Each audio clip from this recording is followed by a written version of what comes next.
The great Neil Oliver is tonight's outsider. Now, the reality of green extremism is edging ever closer, with Britain's wokest council introducing motoring lockdowns for thousands of people in Oxford. I promise you, when I read this last night, I thought it was a hoax, but it's real. Under the guise of reducing climate carbon emissions, Oxfordshire County Council is dividing the city into 6 specific zones, with motorists allowed to leave their own neighbourhood just 100 times a year. Averaging just 2 trips a week, Oxford residents will be forced to apply for a permit with the council if they want to drive to other areas. Their cars will be tracked by cameras all across the city, and if they visit another neighbourhood without permission or exceed their 2 trips a week, they'll be slapped with £70 fines. Now, can we just be frank about this? This is mission creep towards draconian climate lockdowns, which I've been raising as a real possibility now for the past 2 years, and obviously being derided and dismissed as a conspiracy theorist. But don't be surprised if the powers that be next limit your weekly consumption of meat or cut your air travel under the facade of saving the planet. Neil Oliver, I mean, what's this about? What is this really about, Neil? This is the most laughable nonsense yet. If it wasn't deadly serious, and if it wasn't something against which we should all man the barricades, absolutely, then it would just be a joke. If the people of Oxford, if people anywhere, even hypothetically, accept this for 5 minutes, then they are whipped dogs. And anyone who would put up with this deserves whatever the overlords plan next. But I don't think the people of Britain are whipped dogs, not in the least. And this is about control. It has always been about control. You know, you and I have been saying variations on the theme of it's never about what they say it's about. And the more this progresses, the more you can see the pattern so blatantly exposed before our eyes. You know, COVID wasn't about health. You know, the war in Ukraine is not about saving democracy. And the Agenda 2030 and the rest of the green agenda are not about saving the planet. If you cannot see that the underlying plan, the blueprint beneath all of it, is simply to impose, to seize, control, impose that upon people. If you can't see that by now, then you are as desensitized as a blind cobbler's thumb. It is absolutely obvious and irrefutable that this kind of nonsense that is being suggested by the councillors or whatever in Oxford, if you can't see it for what it is, then there's no help for you.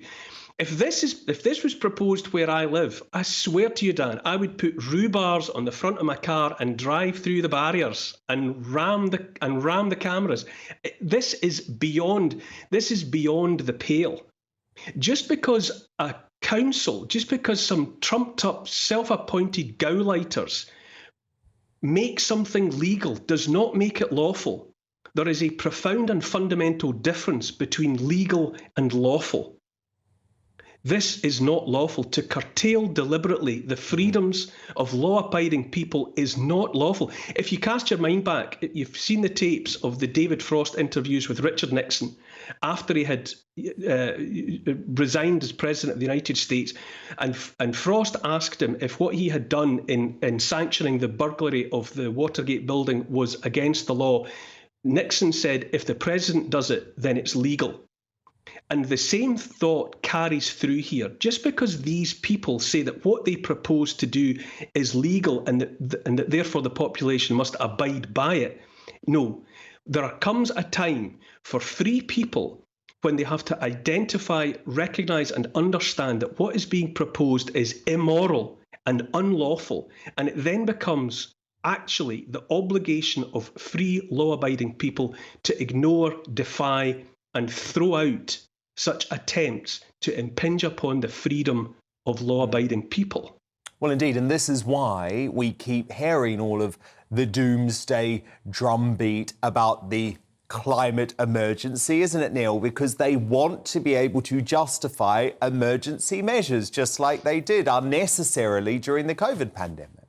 If a government can get away with murder because there's an emergency, then of course they will find reasons to say that there is an emergency, and that's what's going on here. I say that and many people like me, and of course many people far more qualified than I am, say that what is being imposed at the moment is a climate hoax. At the very least, we are being duped into thinking that we are in some kind of catastrophic situation because of the amount of CO2 in the atmosphere. And because we have been brainwashed and bullied and propagandized to that effect, people are being forced to keep their heads down while all sorts of restrictions are being imposed upon their lives on the grounds that we, the human race, are destroying the planet.